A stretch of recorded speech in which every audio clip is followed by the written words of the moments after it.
While you are out shopping for new clothes, what is your first thought when you choose something to buy?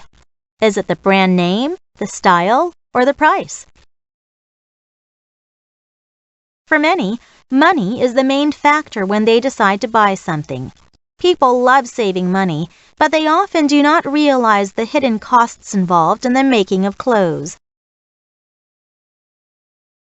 The working conditions for people who make clothing in factories continue to be very bad in many regions around the world.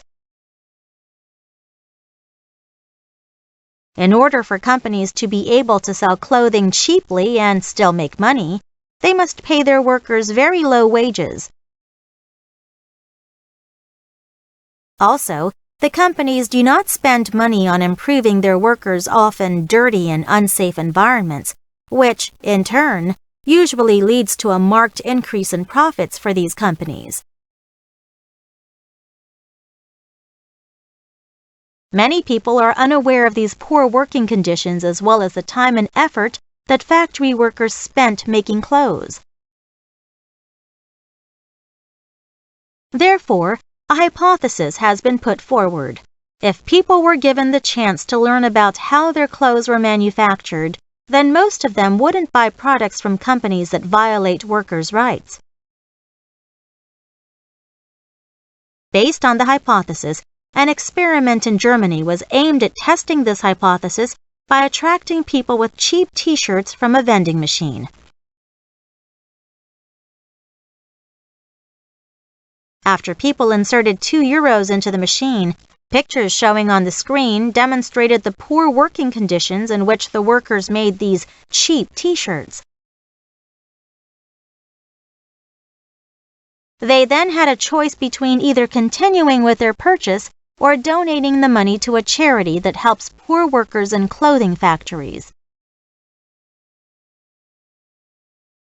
90% of the people chose the latter, which indicates that the vast majority of people have great sympathy for these workers and will choose not to support those companies. What's more, a minor factor that people also need to consider is the materials that are used to make clothes. Clothing companies want to make sure people buy new clothes frequently. Therefore, they intentionally use materials that are not meant to last a long time. This constant buying and discarding of clothing is creating more and more waste for landfills. It may seem difficult, but people have the power to turn the situation around. First, people should only buy clothes produced by companies that provide safe and good working conditions for their factory workers.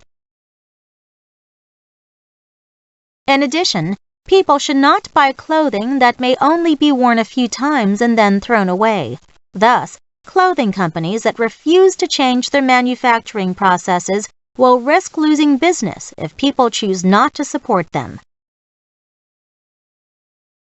Without a doubt, people have not only the power but also a duty to make these changes happen in the clothing industry.